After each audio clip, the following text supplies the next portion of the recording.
platforms. So, however you're watching or listening, however you're listening, happy that you're here.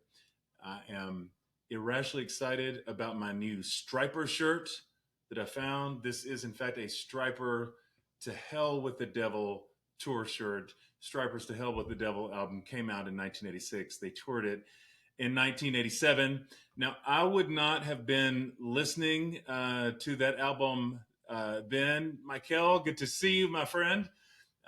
Because in those days, as the son of a Pentecostal preacher, I was listening to a lot of Christian rock and roll, y'all. White Cross and White Heart and Petra, but Striper was just across the line. Striper was just across the line with the yellow and black spandex and the makeup. That was a little too far then. Now, within a couple years, I was listening to Striper, and I discovered the Oz Fox, one of the great early grinding guitarists for God, the vocal stylings of Michael Sweet, etc. But at the time they were a little bit scandalous to me. So I found this shirt and I thought it was awesome and also kind of kitschy and hilarious and feels much more representative of where I am in my life right now, which is that there's a lot of joy. Um, I'm really not a heavy person all the time. I feel like if there was a time in our lives and culture when it felt like we couldn't talk about heavy things, hard things. Now I feel like sometimes we don't always have a sense of permission to articulate our joy. And there's a lot of joy in my life right now. There's a lot of things that I'm grateful for. I love this about being live, by the way, is watching these comments rolling. Corey says that his pastor got very angry when he put on that in the church basement at youth group. I bet they did. Striper was scandalous, y'all, against the law. Against the law. I'm telling you, it's some good rock and roll though, y'all. So I want to talk about some fun things and I want to talk about rock and roll things, but I want to talk about heavier things too, because in some ways that's just what's always been in me to do. I think when you come up in a certain sort of apocalyptic ethos and that's what's on your mind is rapture, hell, into the world, in a way, these are kind of the things that have always been in me to talk about. Amanda just said that she was a designated adult at 18 to take my cousins to Striper. That makes me very happy right now. But yeah, I was always talking about the heavy things. I had a memory the other day. I've probably not thought about this in actually 40 years. I would have been about oh goodness. I mean, I had to be like early elementary school, and I had a next door neighbor whose name was David Passetti. David Passetti, I'll send this message out in a bottle. If you ever see this, I don't know where you are. I don't know where you landed. I hope that you're flourishing, and I hope that so far you have had a wonderful life.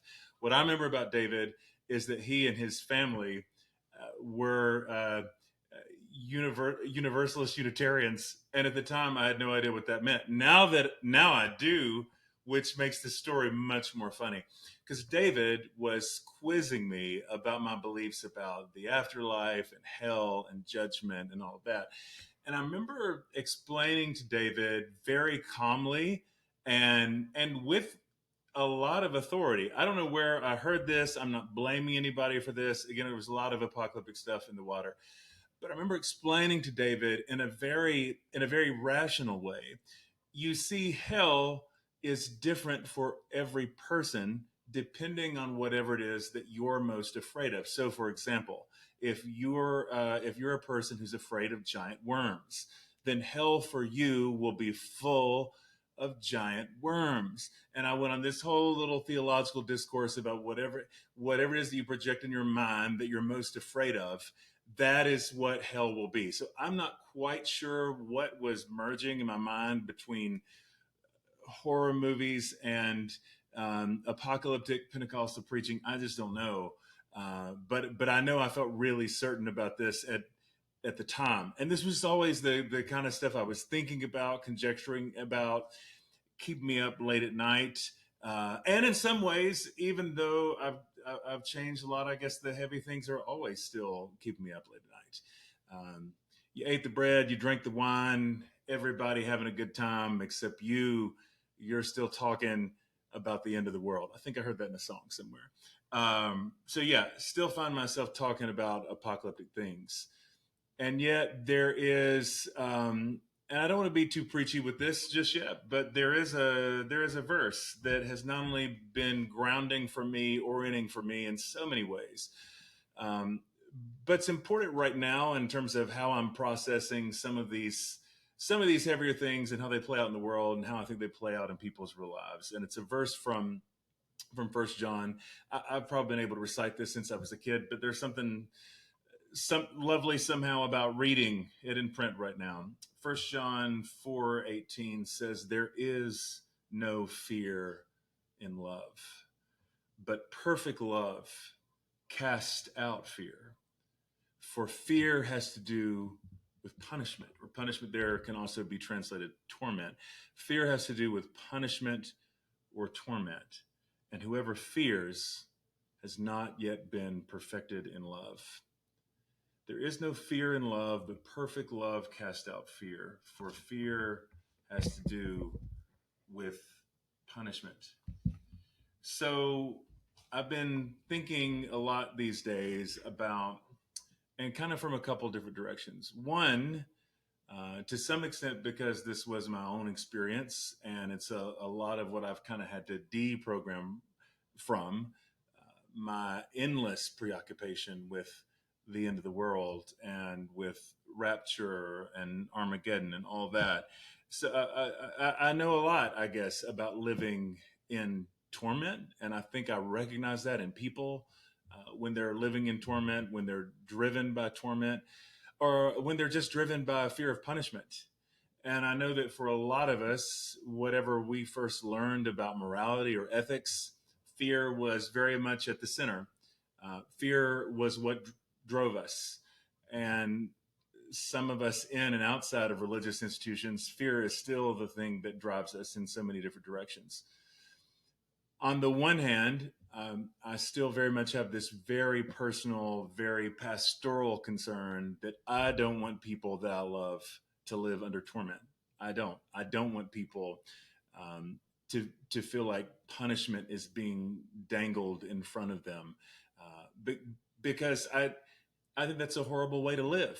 I don't want anybody to labor under that. And yet, the thing that's a little bit new for me, and that I'm really processing kind of in real time a little bit differently, is I feel like I'm just now coming to really see how, when you're living out of fear, and specifically out of that sense of fear of punishment or fear of torment, not only does it break you down psychologically, not only is it bad for you, not only is it a way that I can't believe that God would want anybody to live, but the devastating effects that it has for the people around us. Because then there's a very real way, and I promise nothing.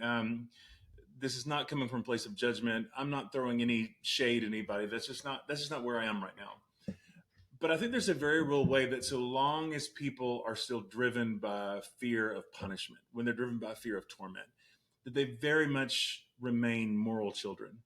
Doesn't mean that they're not well intentioned, doesn't mean they're not good, doesn't mean that they don't love, doesn't mean they don't care. But I really do think that when you have a theology, when you have a kind of an ethic that's built on fear of punishment, it keeps you from growing up in really crucial ways, and ways, again, that are not just harmful for you, but that end up being harmful for the people around you. Let me put it like this. So those of you who know me know I have a 10-pound Havanese dog named Stella that I adore. I've had her since she was 8 weeks old, and she recently turned 9 years old. She's somewhere around somewhere.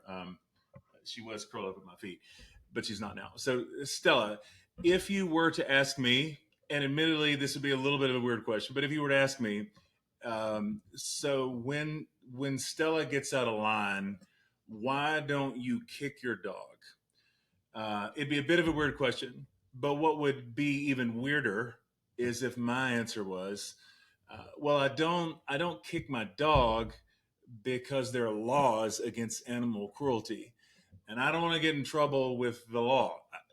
That would be a weird thing to say. Hopefully, if you develop morally in the right way, if you develop ethically in the right way, you wouldn't kick a dog because you wouldn't want to kick a dog. It would not be a thought that you would have. And yet, when the programming is, I don't do these things because of the fear of punishment. It is the fear of torment, it is the fear of some kind of torture out there somewhere. I really am convinced that this is the thing that often keeps people from becoming full fledged moral adults, because it's almost like you don't even have permission to really see your neighbor, because the agony of that individual experience and the intensity of your own need for deliverance in this kind of hyper individualistic salvation keeps you from really being able to even see your neighbor at all. And I think the results are not just disastrous for us. I think it's disastrous for the people around us. So I said I want to talk a little bit about hellfire and rock and roll, and Striper kind of got me in the spirit of this thing. Uh, how about a different frame of reference? Coming from where I come from the Pentecostal church, and I'm so fascinated by the ways that, especially in my culture, there's this real way that those of us who are on the wrong side of the railroad tracks, it's kind of like um, country and gospel, black church culture, Pentecostal church was such a gumbo in that way. And there's a way that if you're in that kind of environment, I think there's a sound to it that's always in you, that's going to come out one way or the other. If you're familiar with the band, the Kings of Leon, so the three brothers in the band, their dad was a United Pentecostal Church minister. The UPC is not where I come from, United Pentecostal Church, but I am from the Church of God, Cleveland, Tennessee. So we're at least adjacent to each other and this holiness Pentecostal tradition. And I'll never forget when I first saw, there's a documentary called Talahina Sky about the Kings of Leon. And there's this fantastic edit in the film where you see the three brothers in the band when they're kids and their dad is preaching in church. And you see them in these altar services where they're rolling around on the floor, they're falling out in the spirit, they're dancing in church, speaking in tongues, like all the things. And while you're seeing this footage, this like VHS footage of them in like a Pentecostal camp meeting, you're hearing them play their song Tranny off their first record, which I think is one of their best. I think they're at their best when they're closest to the roots. If you don't know the song Tranny, this is decidedly not a this is not a gospel song. This is not a spiritual song. I will tell you, and this story is courtesy of my good friend and the great Bob Dylan aficionado in my life, Brian Zahn. Bob Dylan was playing a show with the Kings of Leon one time, and they played Tranny, and they walked off stage, and Bob Dylan said, "Hell of a song, boys, hell of a song." A great compliment from Bob Dylan, but decidedly not a gospel song. But what I loved in that cut is it's going back and forth between seeing the kids in the ecstasy of Pentecostal worship as they're leaving it all on the floor in that way. And then as they're like shredding it on the stage, you see the way that all of this is somehow coming from the same source, even if it's kind of going in opposite directions. You hear how it's something of the same sound. Talahina Sky is the name of the documentary. I was grappling with this a bit when I wrote a little book years ago called How to Survive a Shipwreck. And I wrote a lot of that from the city of New Orleans, which has become very special to me. And at the time, I was kind of wondering out loud about the city of New Orleans, the way that their voodoo and Catholicism seem to be two sides of the same coin. There's such a spirituality to the city, even people are coming at it from different directions. But especially for those that come from my kind of church culture, and there's a way, again, that this certain kind of sound, it's always in you in a way that interests me, and I'm interested in it if I hear it in the little country church, and I'm interested if the Kings of Leon are playing on a stage or like wherever. So where this goes for me is that in the last year, and I'm not talking about this publicly to anybody, and kind of been, it just felt like the time, I end up doing a deep dive on Jerry Lee Lewis and the Reverend Jimmy Swaggart. Keep in mind, context here is I'm still actually talking about hellfire and punishment and all of that. But here you've got these two cousins born in the same year, and they grew up speaking in tongues together. They grew up running and shouting and dancing in church together. They also snuck out and went to the same clubs together, which, by the way, were black music clubs.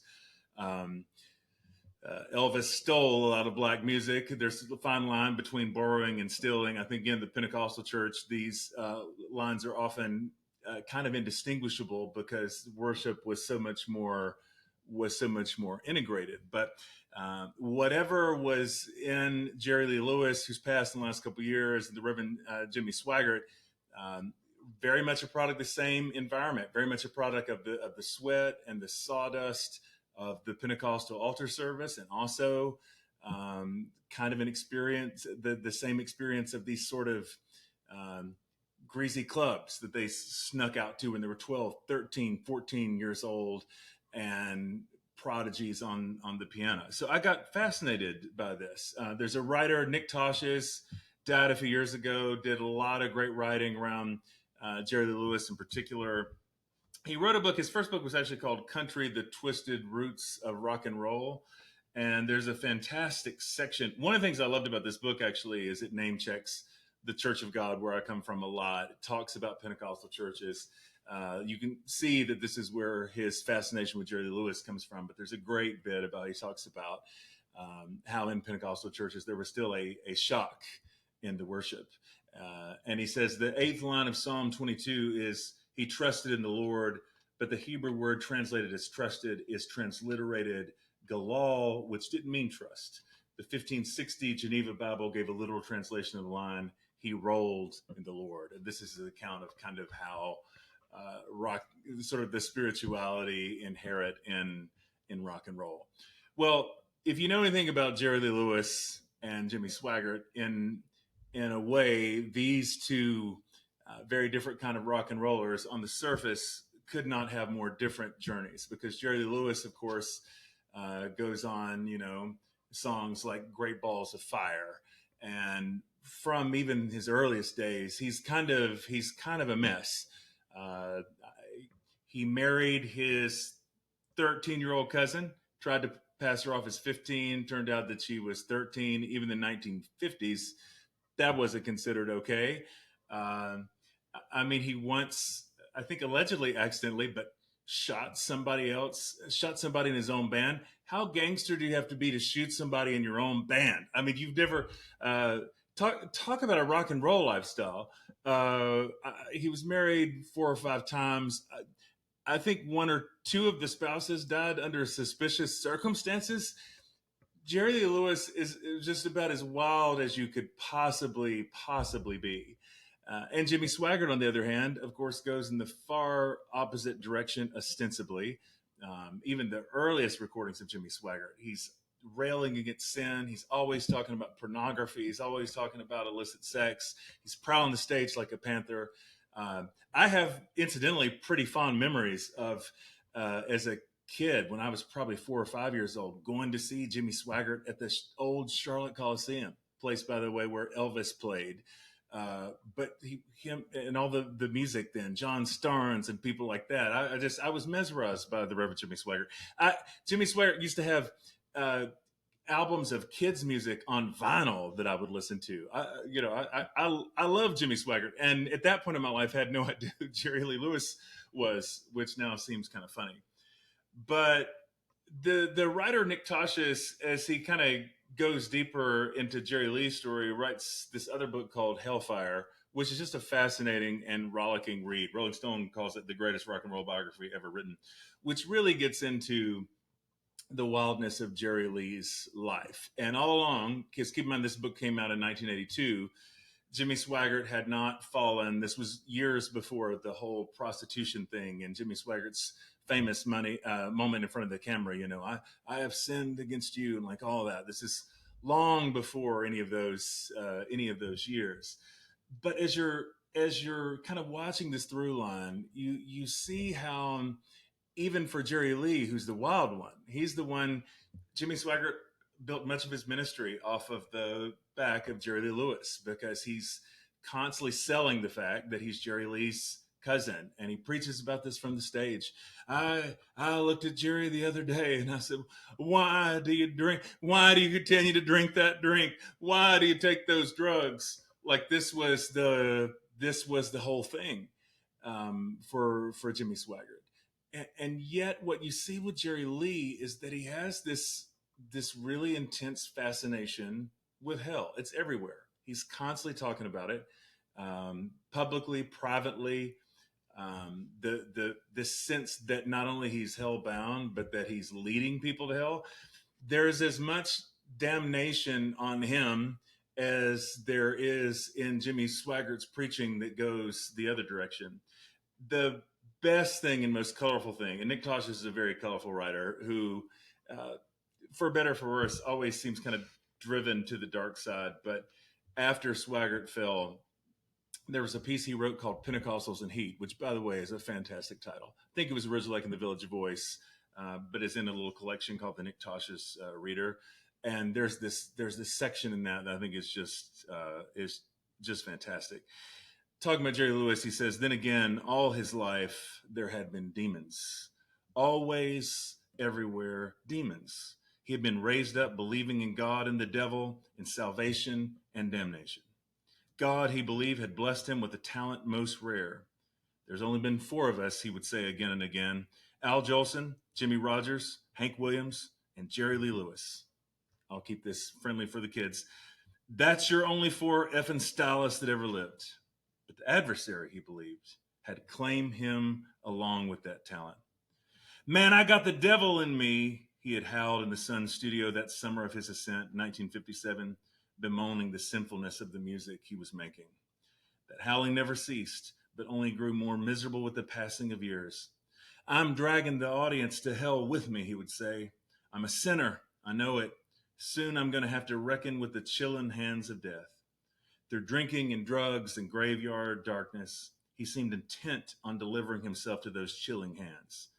But it was as if he bore the curse alluded to in Revelation. "And in those days shall men seek death, and shall not find it, and shall desire to die, and death shall flee from them." So more and more he made his hell on earth, and his music and his life, what was left of them, became a de profundis wailing, abandon and guilt, self-damning joy, and lamentation from the hellfire deep within him. First of all, that's just some great virtuoso writing. But this idea that Jerry Lewis kind of makes a hell out of his own life, hell from his own head, that comes out of his own theology of condemnation. But see, what we come to know about Jimmy Swaggart, and I say this, of course, without any condemnation, but famously the fact that he does live a double life. And the saddest thing for me about his story, he's still preaching. He's like 90 or so, but he's still preaching. He's one of those people that, for me, it feels like he's never grown up. It seems as angry as he's ever been. He's still condemning everybody. Everybody's going to hell. After the initial prostitution thing, there were more prostitution scandals later. When it happened a couple years later, he basically told his church that it was just between him and God and nobody else's business. But you get the sense that that he never fully grows past this. But the theology, the obsession with hell, the obsession with torment, the obsession with this divine torture chamber never goes away. And I think I've just been grappling with this thought that maybe that is not so much, because I know this is how a lot of people would frame this, and I'm not saying again that that's what everybody's doing with this theology. Of course, I don't think that, but that this is not so much a bug, but a feature.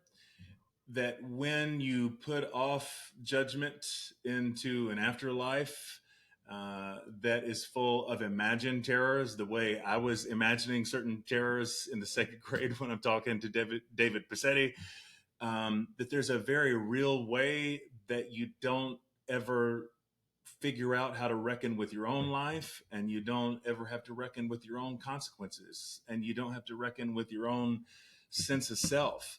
because the only thing that really matters is that your record is scrubbed clean in the end in some way. This sort of forensic justification that legally somehow you are declared righteous.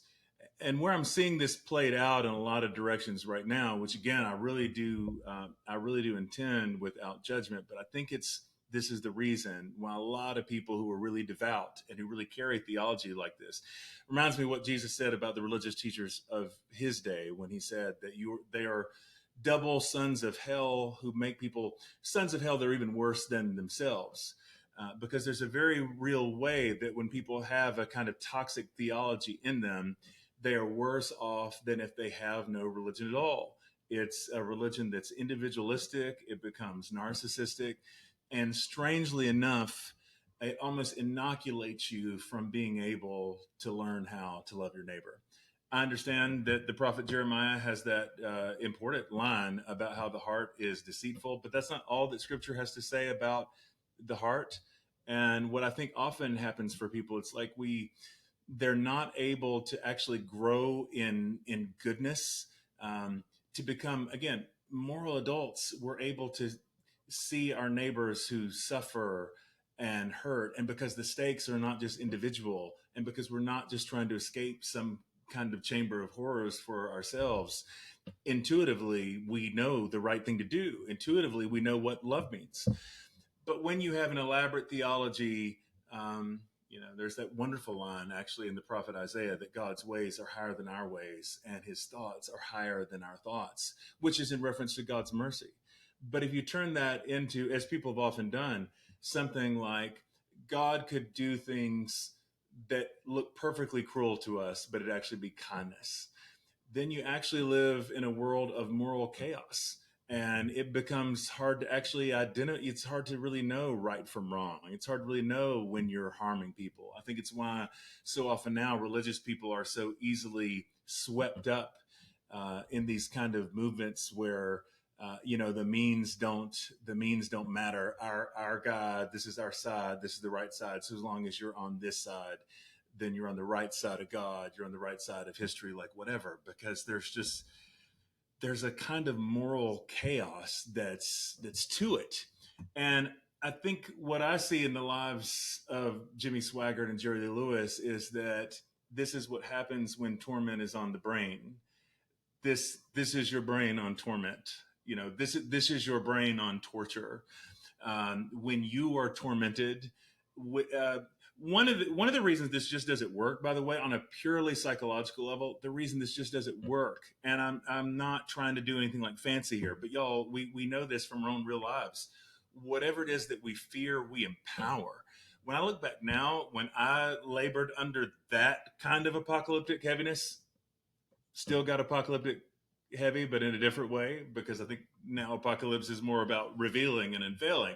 But when I was under that kind of apocalyptic heaviness and everything was about judgment, gosh, the things that scandalized me and the things I was afraid of. Why does this feel vulnerable to say right now? I'm thinking about when I was a kid and first had access to go to a video store, like a VHS store. And I'm remembering the covers of those videos that I just thought, not only was I excited by in puberty, but also like, oh, if I could just see one of these. Well, spoiler alert, because these, it's not like these were like triple X or something. They'd be the kind of fare now you would have on HBO or Cinemax or something. But I saw those covers, and from all the condemnation that I carried around in general and sort of the theology that I had, like everything was so heightened and the tension was so thick. And it was like, oh, it's like, then of course, again, whatever you fear, you empower. So it's like, what lies behind these covers? Well, again, the spoiler alert is that, and can I say it like this? Pretty big disappointment.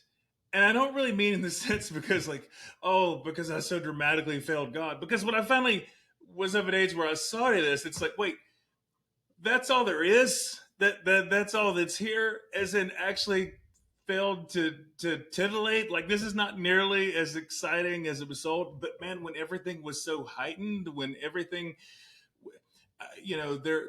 Paul talks about in the New Testament how to the pure all things are pure, but to those who are defiled. And I really see this right now, how the people that I know who are the most moralistic, who are driven by fear of punishment, who are driven by fear of torment. And again, I'm not saying on an individual level that none of these are good people, but it's like when that's what is in you, when those kind of flames are in you, you're going to see them wherever you are. When there's fear in you and there's chaos in you, you're going to see evil wherever you are. And uh, I'm afraid that actually says a whole lot more about us than it does the people around us.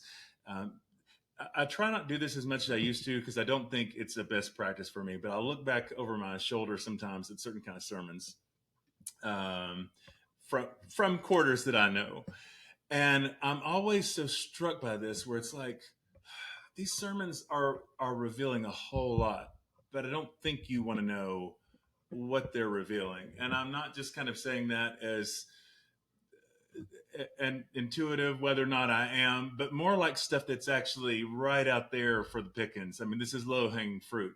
The amount of projection that's happening, um, where what's being revealed is not what's being preached about, but really it shows what's happening in here.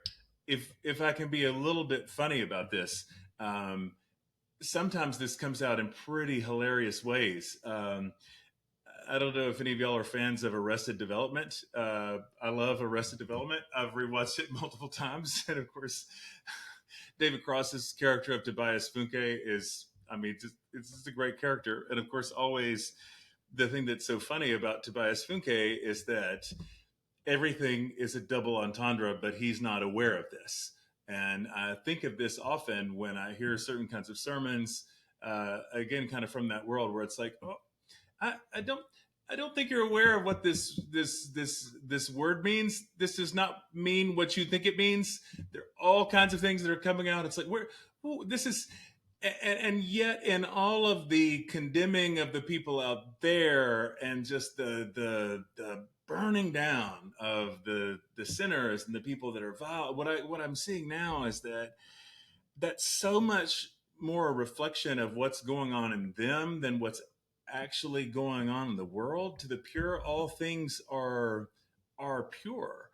But if what is in you is defiled, and if you are living in fear, see, that's the thing. Remember what First John says. Fear has to do with punishment. Fear has to do with torment. A person who's going around talking about torment and condemnation all the time is inevitably living in torment for themselves. That means they're not allowing themselves to be loved in the depths. And when you're not able to allow yourself to be loved in the depths, then you're not able to love anybody else in that way. So, of course, then there's going to be all kinds of projection. Of course, the guilt that you feel is going to come out in all kinds of hot and messy ways onto everybody else, because how could it not? How could it not? This is because you're living under torment. You're living. See, part of the thing is, and I'll cut this off sooner rather than later, because I don't know if this is a time or place for my whole thing on hell. I have a lot of thoughts about that. The three words that we get for hell: Gehenna, Sheol, Hades, that unhelpfully get translated, thrown in the same jar as hell. There's a lot that I could say about that. I'm going to save that for another time, though. I do, though, to get a little bit preachy one more time. I did want to share just one other verse because I think it's really critical.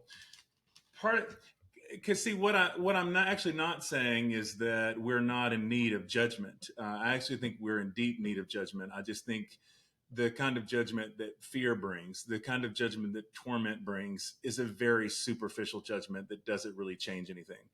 God's judgment is different than our judgment. God's fire is different than our fire. The Eastern Orthodox Church grasps this way better than we do in the West.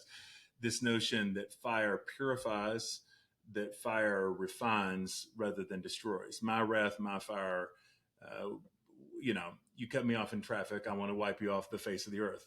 God's fire doesn't work like that. God's fire restores rather than punishes. And when you embrace a theology that's driven by, oh, Stephanie, I'm so happy to see you, friend. That made me so happy to see you come up just then. when you're driven by a theology of torment and of fear, when that's what's in you, part of the problem, ironically enough, is not that it's not that there's too much fire, but you end up with not enough fire because you're projecting all of that fire into an out there imagined distant future, which means you never have to confront the fire here and now. There's a great scene in the film The Neverending Story, which is a beautiful novel, first, where, like, do you remember this? One of the last gates for Atreyu to walk through. I'm not going to do a whole lot of context here. All these other warriors who have made it this far, but they all shriek in terror when they get to the gate where they have to see their true selves in the mirror. I think that really is what judgment is. And when you still embrace a theology that's full of terror, that's full of torment, that's full of punishment, then it becomes, you keep the fire out there somewhere. The fire is in the future, when in reality, the author of Hebrews says our God is a consuming fire. And there's a very real way that this judgment is transforms us now. For all the ways, because I always find it so fascinating, the things that people choose to take literally and then that they don't. I mean, I've heard many stories, many sermons rather, from Matthew 25, the separation of the sheep and the goats, and people will talk about this final separation of sheep and goats and never talk about the point of the story, which is how did the sheep treat the goats? How do you treat the least of these? That somehow never comes up. If, like, you're wanting to be literal about everything, how did that not make it into this? The other images, people will, the rich man at Lazarus, people really fixate on the imagery there. And yet I still have yet to hear a whole lot of sermons that even attempt to explain this. 1 Corinthians 3, Paul says, beginning in verse 11, that for no one can lay any foundation other than the one that has been laid. That foundation is Jesus Christ. Now, if anyone builds on the foundation with gold, silver, precious stones, wood, hay, straw, the work of each builder will become visible. Listen to this. For the day will disclose it, because it will all be revealed with fire. Like, are you hearing that? It will all be revealed with fire, and the fire will test what sort of work each has done. If what has been built on the foundation survives, the builder will receive a reward. If the work is burned up, the builder will suffer loss. The builder will be saved, but only as through fire. I mean, I just want to let that sit for a minute. The builder will be saved, but only as through fire. What do you do with the fact that here is an image where there is a fire that we all have to walk through? There is a fire that there's a purifying, refining fire that everybody will have to go through, that will test the purity of our lives and of our work. When people project the fire of eternal conscious torment into an out there distant afterlife, they keep the consuming fire at bay. They keep this kind of fire at bay. Can I tell you something, like, really vulnerably? And I think this is stuff, I didn't say it quite this way, but I really think this is in, again, my little shipwreck book. One of the things that I think I was really grappling within and has been really painful for me to come and see is that, even when my theology began to change about some things, I was still in the super individualistic, framework, right? Where everything is about escaping, like, this one kind of fire. And I still think it took me a long time to really get to just this simplicity of what it really means, the fearsomeness, to actually live by the law of love. And it was really embarrassing to me. The worst choices I ever made in my life came out of a place of still operating inside of that framework, where I just felt there were still ways, like, I just wasn't seeing clearly. You can move from one end of the continuum to another theologically, but I think as long as there are still those kinds of fire and brimstone stakes around everything, understandably, that's going to be all consuming, isn't it? And it's not really until you allow that God, who is a consuming fire but is a flame of love, to really get into the depths of you, that you have the courage to be able to face your true self and to be able to face your own faults and to be able to face your own failures and to be able to stare that down. I really think, in a strange way, that a lot of that theology around, again, kind of some of the hellfire and brimstone stuff, it's not tougher, it's not meaner, it's a weird kind of escapism. It is a way of being able to delay the moment. Well, so long as I say a prayer and I get it right before I'm in a car accident or whatever, right, then everything will be fine. Well, maybe not, because you have neighbors here and now, and there's a world that's on fire in all kinds of ways here and now, with a very different kind of flame. And unfortunately, my experience these days is that it's often people of faith, people who, in the name of God, people who, in the name of Christianity, are the ones who are lighting the match. Thank y'all for preaching with me, by the way. This is so good. And Nicole just said, perfect love casts out fear, so that you can actually grow up into faith and moral maturity. See, that's it. Moral maturity, just becoming a moral adult. Paul's famous phrase, when I was a child, I thought like a child, I reasoned like a child. But when I became a man, when I became fully grown, I put away childish things. And I don't think that's at odds with Jesus' way of becoming as a little child. There's a good kind of childlikeness, but there's a childishness, I think, to a lot of our theology around torment and torture that actually just keeps people from growing all the way up. And that's, if I can just bring that full circle one more time, my fun little riff about Jimmy Swaggart and Jerry Lewis. That's what I see there, is that these aren't two very different lives at all. In a way, it's the same story. This is it's very much the same line. This is what internalized torment produces in anybody's life. One in an institutional church setting, and one in in the clubs out playing rock and roll. But it's very much because they live these lives that almost feel allegorical. They almost feel like characters in our Hebrew Bible in some way. And it's interesting to read about, but there's also this way where it's kind of like, is all this really necessary? And I think that sometimes about some things about my own journey now. It's like, I just think some of this might not have been necessary to figure out quite this way. But when everything is that heightened and that sense of moral drama inside is on this level, yeah, Nicole, thank you. It leads to either open or hidden dysfunction. I really do believe that. And a lot of times the dysfunction is hidden away, but it's very much still there. So for whatever this means, really intending this to be more than anything as an invitation to that consuming fire, that while it can be fearful, there's also yet a way that, because we know that God is always about restoration and transformation and making things whole and making things right. Oh my goodness! And I so want to get into comments here, and even some people asking good questions about what's happening with Robert Morris, Tony Evans, all these kinds of things. Oh yeah, goodness. I'm thinking about these things too. I think actually, if I can say it like this, and it's where, again, this does not clearly come from any kind of a sense of moral judgment. I've been way too open about my own kind of stuff for that. But I think I still feel like sometimes what we end up doing is we talk about all this in such a way that as people fall, continue to fall, these systems produce what they always produce. That we're still doing this. Well, there's a few bad apples out there.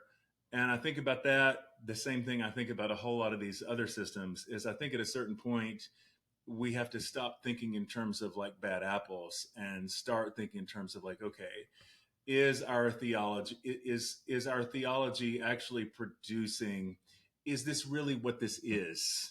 And instead of really being about a handful of people who are getting it wrong, actually is the theology that we give people, and even that well-intentioned people, who start off well, of course, and mean well, of course, but is there a kind of inevitability to that kind of split?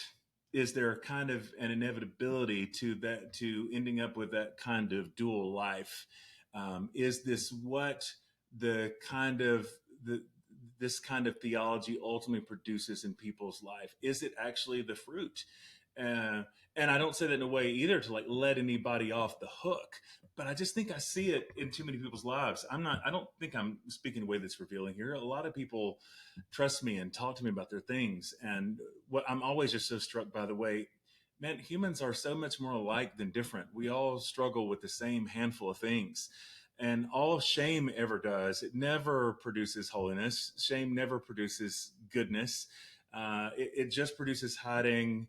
It just causes people to go deeper in.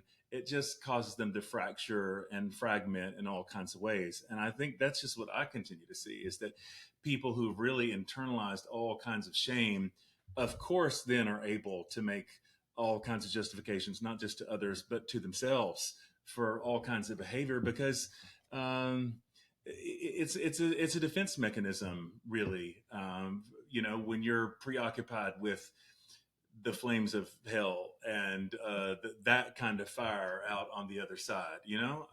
I think there are real ways that this causes a certain kind of split. Uh, Gosh, yeah. When the fruit is rotten, you look at the roots. That's it. That really is it. And for me, I intend it like as a gentle invitation. But I just think for some of us, maybe it is time to look at the roots and to see where that leads us.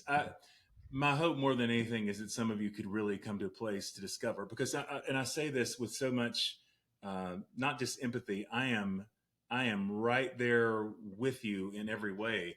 um, Perfect love cast out fear, right?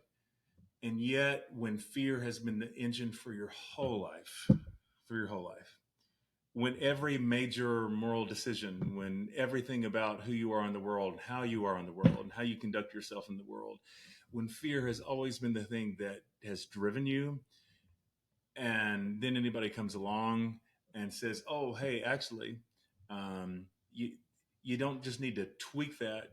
You don't need to just alter that. You don't need to just add a little bit of grace. That needs to be replaced. That engine is not going to take you anywhere." Man, that's absolutely that's absolutely terrifying.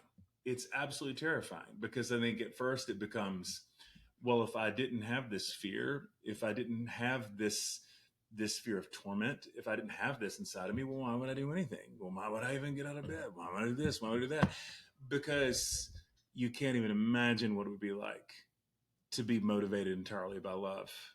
You can't even imagine it. You can't even imagine what it could look like for love to be the catalyst for everything about who you are. It it's terrifying. You don't know how to live that way because you've never lived that way before. Maybe never seen it modeled before. And so what it sounds like, what it feels like in the moment is if I took that out of me, I don't even know what sort of me I would be. I don't even know what would be left. It's absolutely terrifying. And yet I really am convinced that we need a transformation that's just that traumatic, where there actually has to be the fear in us actually needs to be uprooted and needs to be replaced. Maybe it doesn't happen overnight, but this is very much the journey I'm at least aspiring to be on these days. Is that if love is not the thing that's driving it, if love is not the reason, then what are we doing? Then what is this about? Oh my goodness, there's so much I want to respond to. King Cox knew me when I played drums when I was 5 years old, and not many of you have known me that long. That's absolutely amazing. Um, Nicole is preaching with me so well. We only have so much energy, and shame and fear of torment consumes it all. So we deflect and deny and defend. This is all so good. It's all so good. A limited amount of energy, and when it goes in that direction, I'm just convinced that um, that becomes the great moral struggle of our lives. That becomes the defining thing. But again, I'm trying to land this plane, but I think keeps us from being able to see the real world drama. It's why I think a lot of us in our religious context are so unreliable in how we read the world and how we read culture, because we don't really see the people around us. We're living this giant cosmic it, drama of our own individual salvation, and that has taken all of our bandwidth, and it keeps us from being able to see our neighbors for who they are. How are you able to look anybody really eyeball to eyeball when you have to make sure that you and possibly a handful of people around you that you love are not going to be endlessly tormented, not for thousands, not for millions, not for billions, but for trillions of years. That's a pretty heavy weight to carry. And again, I feel like I need to do kind of a part two where I just go into hell stuff more explicitly. But I wanted to talk about torment. I wanted to talk about that kind of fear. And thank you, Ken. I love you too for this. And thank you, Savannah, for. Did anybody want me to keep going? Oh gosh, this too big. Yeah, I do. I feel like there's just so much projection that we end up doing, and I just want to see people get free. I want people to be able to live lives that are tender and vulnerable and open. And I understand people seem to think it's really risky to make human analogies for God. I would contend that Jesus himself is the one who's constantly telling us to do the opposite, the one who wants us to see his own relationship with his father and giving us very human stories about a son and a father. And there's a lot of these stories. That's not, again, not this weird interpretation of his ways are higher than our ways, his thoughts higher than our thoughts. Therefore, what looks like cruelty to us could actually be kindness. That's just weird. And I think what ends up happening though is that we end up kind of justifying the sense. For those of you, if any of you have daughters, one of the great joys of my life was becoming an instant dad to 3 daughters.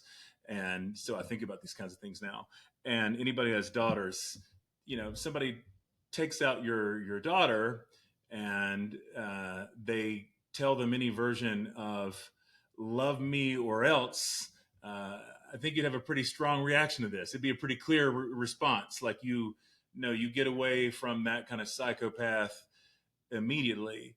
And yet, if God's invitation to love is down the barrel of a gun, I love you so much that I gave you my only begotten son. Also, if you don't love me back, then I'm going to endlessly torment you forever.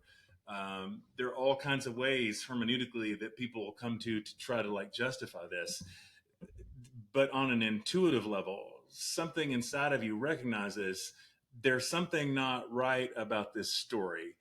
If the narrative actually is love me or else, see, that's the thing that's so tragic about this. Really, I actually don't know if it's possible to really love God so long as those are the terms. How is it possible to love anybody or love anything that you couldn't choose to walk away from if you could? Like, can I let that sit for a second? If you're not able to say no, if you're not, what would it mean to say yes? Which is what I think a lot of people's life of faith looks like. You're not you're not able to choose God. You're not able to choose a life of devotion from all the way down. You're not able to choose your own life because you still believe in a God who's more or less a psychopath and is, like, hey, I love you and is going to send you flowers. And also, um, I'm going to blow your house up if you don't love me back. So long as those are the terms, it's not it's not love. Oh, yes, Savannah. Yes, if God is really like John Piper says, you don't want to spend eternity with him. I really do. I really do believe that. Oh, and Stephanie, that's so good. There's no such thing as consent under coercion. See, that's just it. And don't we know this again on an intuitive level that the people who love us really well, they give us a sense of freedom. See, actually, the really religious people in my life who very strict, like holiness people. When I think about my Pentecostal grandmother, you know, they were in this kind of theology maybe, but boy, she loved me that way. Hasn't that been so true for so many of us? Have these kind of saints in our lives? There's not all this pressure and coercion. There's this sense, like I'm happy to see you, and that they would love you no matter what. We know this on a human level, and yet, as long as we still project onto God that God is the one who still, again, he loves us, but he's loving us down the barrel of the gun. Boy, y'all are preaching in the chat. I want to say amen to that. That's so true right now.